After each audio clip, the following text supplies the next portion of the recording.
Karena tidak mampu boleh jadi dia perlu dibantu. Nah, cuman yang menjadi masalah mendeteksi tidak mampu ini kan harusnya dari aparat pemerintah ya. Iya. Apakah itu nanti dinas sosial, kemudian dinas kesehatan, tergantung kabupaten kota se-Indonesia ini macam-macam apa namanya SKPD-nya, artinya apa namanya Pemdanya itu menentukan apakah dinas dinas sosial yang menyisir ataukah dari dinas kesehatan.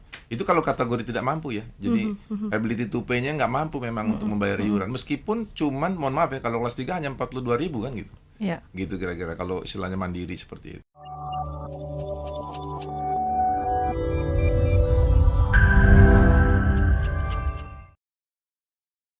Nah, Pesiar BPJS Kesehatan siap berlabuh di ribuan desa seluruh Indonesia. Apa yang dimaksud dengan pesiar BPJS? Program apa ini, Pak? iya. Singkatan sederhananya itu pesiar itu petakan, sisir, advokasi, registrasi. Jadi satu rangkaian itu.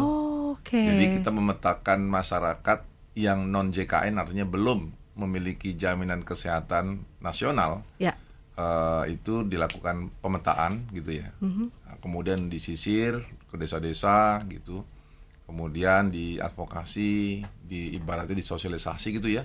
Kemudian diregistrasi, artinya didaftarkan, mendaftarkan diri atau didaftarkan. Itu ada dua posisi, bisa pasif, bisa aktif gitu. Itu oleh agen pesiar namanya gitu. Petakan, sisir, advokasi, registrasi. Betul. Menjadi pesiar ya. Pesiar BPJS Kesehatan siap berlabuh di ribuan desa di seluruh Indonesia. Tujuan dari program pesiar, petakan, sisir, advokasi, registrasi, Pak. Ya, sebenarnya ini tidak lepas dari cerita universal health coverage. Oke. Ya gitu. Jadi ini satu rangkaian, nggak ujuk-ujuk langsung pesiar gitu ya. Nah ternyata universal health coverage di Indonesia itu atau cakupan kesehatan semesta ini itu di Indonesia sudah 98,4% dari total penduduk ya. Jadi kalau dihitung-hitung ya selama satu dekade dari 2014 sampai 2024 sekarang, berarti 10 tahun ya, itu sudah 98,4% dari jumlah penduduk. Jadi kira-kira sekitar 278 juta jiwa gitu ya. Itu sudah tercover gitu. Iya. Nah, kemudian permasalahannya tentu ada, kalau bicara 98,4 berarti kan ada beberapa persen lagi nih yang belum. Nah, belum lagi nanti kalau kita lebih dalam lagi itu dari sisi orang yang pernah terregistrasi disebut 98,4. Tetapi ada juga yang mungkin boleh jadi tidak aktif. Oke. Nah, karena sesuatu dan lain hal, karena ketidakmampuan atau misalnya kalau pekerja itu mungkin di PHK gitu ya. Nah, tentu akhirnya tidak memiliki jaminan kan. Nah, ketika seperti itu maka kita harus melakukan reaktivasi atau mengajak mereka untuk ikut bergabung kembali, misalnya dengan membayar cicilan kah, nah, kemudian ataukah yang belum JKN tadi didaftarkan. Kalau memang dia tidak mampu, istilahnya bisa melalui jalur PD Pemda atau anggaran dari APBN. Nah itu dilakukan melalui pesiar tadi. Nah itu tujuannya. Jadi agar mereka tetap aktif, sehingga kenapa? Karena nanti ketika mereka dalam kondisi jatuh sakit tetap memiliki jaminan perlindungan kesehatan. Karena namanya sakit tidak pernah diduga-duga kan gitu. Iya. Nah itulah yang jadi masalahnya ketika saat ini boleh jadi mungkin tidak banyak, boleh jadi banyak juga, tergantung sudut pandangnya. Ketika mereka jatuh sakit baru timbul keluhan. Iya. Nah, sedia payung sebelum hujan itu terasa memang kalau asuransi kesehatan ini, apalagi asuransi kesehatan sosial ini, di asuransi kesehatan manapun itu biasanya orang nggak butuh seolah-olah. Tapi ketika sakit, nah mulai mencari perlindungan. Perlindungan itu nggak semudah kita bayangkan gitu. Ketika dia baru daftar, itu kalau belum pernah sama sekali jadi peserta JKN, itu harus nunggu 14 hari aktifnya. Nah kalau asuransi komersial itu bahkan ada waiting period ya, 3 bulan dulu atau 1 bulan kemudian baru bisa digunakan. Tapi kalau asuransi sosial, namanya JKN ini adalah asuransi sosial, jadi dia itu berbeda dengan asuransi komersial. Jadi dia tidak perlu screening. Jadi meskipun dia punya penyakit apapun, tetap selama bisa. dia daftar dia bisa aktif. Tapi kalau dia baru pertama kali ada jeda waktu kan 14 hari. Nah, tetapi kalau dia pernah menjadi peserta BPJS tadi yang cakupan yang 98,4 kemudian tidak aktif, tentu dia cukup membayar tunggakan. Misalnya ada 3 bulan dia tidak aktif gitu ya. Kemudian dia bayar tunggakan itu, maka langsung aktif. Gitu. Artinya di bulan yang sama, kira-kira demikian. Kalau yang tidak aktif ini memang urusannya langsung sama Dr. Ozi ya, karena Deputi Direksi Bidang Perluasan dan Kepatuhan Kepesertaan. Ini nggak patuh nih mereka nih berarti ya. Yang nggak patuh ini cukup banyak ya Pak? Sebenarnya bukan nggak patuh ya, artinya karena kan kondisi tadi kan ada yang ability to pay, ada yang willingness to pay. Kalau kita kategori ability to pay berarti kan nggak mampu ya. Nah, karena tidak mampu boleh jadi dia perlu dibantu. Nah, cuman yang menjadi masalah mendeteksi tidak mampu ini kan harusnya dari aparat pemerintah ya. Apakah itu nanti dinas sosial, kemudian dinas kesehatan, tergantung kabupaten kota se-Indonesia ini macam-macam SKPD-nya, artinya Pemdanya itu menentukan apakah dinas sosial yang menyisir ataukah dari dinas kesehatan. Itu kalau kategori tidak mampu ya. Jadi ability to pay-nya nggak mampu memang untuk membayar iuran. Meskipun cuman mohon maaf ya, kalau kelas 3 hanya 42.000 kan gitu. Gitu kira-kira kalau istilahnya mandiri seperti itu. Nanti kita bahas nih Pak soal kelas-kelas. Apakah nanti tahun depan ini akan jadi akan disamakan begitu kelasnya? Nah, dokter, kalau tadi kita membahas tentang UHC ini menarik, ada data bahwa keberhasilan UHC Indonesia ini mengungguli beberapa negara di Eropa begitu betul, ya, yang umumnya membutuhkan puluhan tahun untuk memberikan perlindungan kesehatan sosial bagi seluruh penduduknya. Bahkan Jepang saja 36 tahun begitu. Betul. Sementara di Indonesia hanya 10 tahun.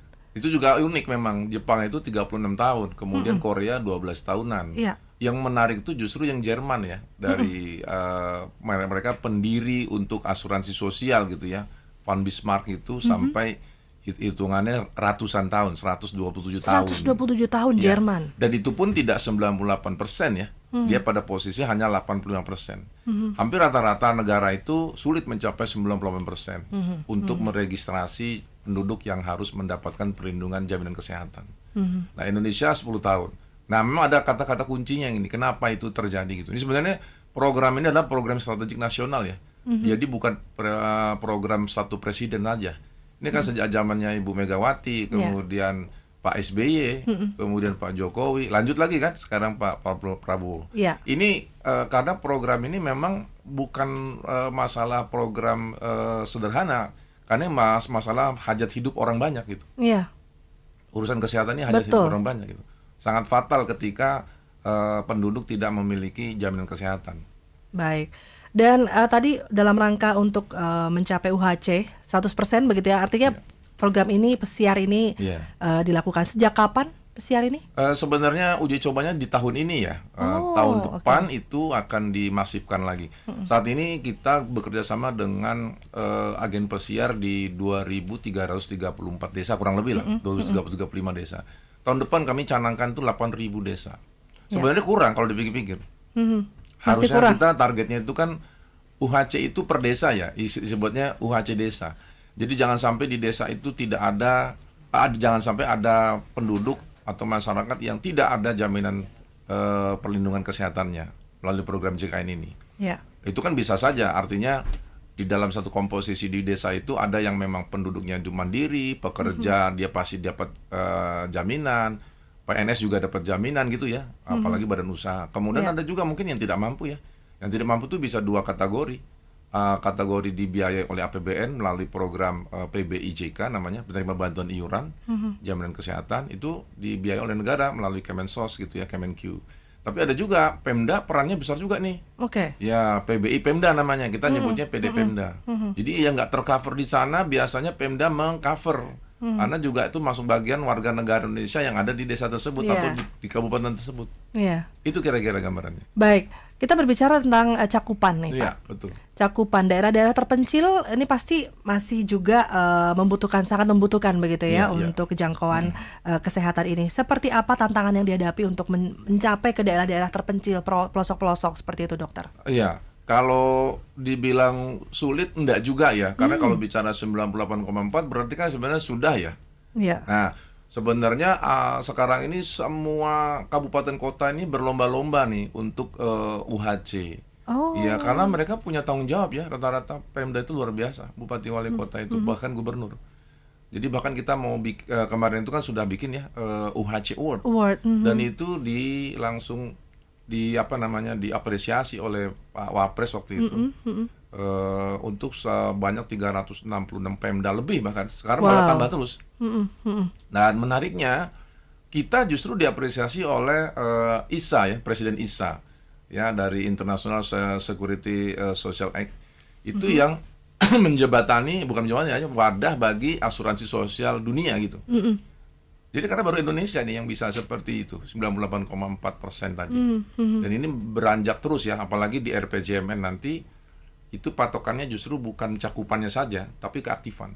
Jadi peserta saat ini tingkat keaktifannya kalau dihitung sekitar 79% gitu ya, hampir 80%. Nah, target RPJMN itu bahkan nanti sampai 2029 itu sampai ke angka 100%. Artinya semua penduduk harus aktif. Ya. Apakah dia mampu tidak mampu, lain ceritanya. Kalau dia tidak mampu harus ada yang membiayai.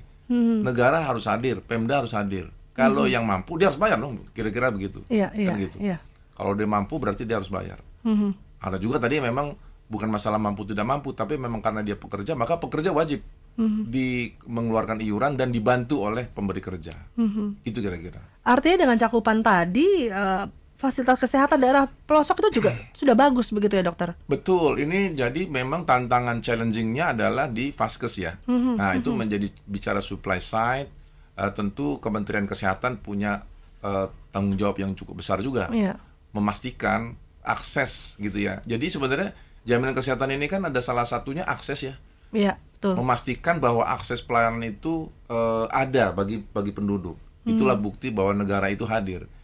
Maka biasanya tentu dalam hal ini akses ini bisa dari Vaskesnya milik pemerintah atau milik swasta gitu, atau yang lainnya gitu kira-kira. Tapi rata-rata dua itulah minimal. Jadi kalau bukan disediakan oleh pemerintah yang di pelosok-pelosok tadi, swasta boleh aja. Ya. Itu bisa berkolaborasi gitu. Tapi jumlah itu ya memang harus ditambah. Ya, kalau dikatakan cukup relatif. Karena kalau kita bandingkan nanti bukan hanya jumlah Vaskesnya, yang dikatakan cukup termasuk juga adalah jumlah kapasitasnya tadi.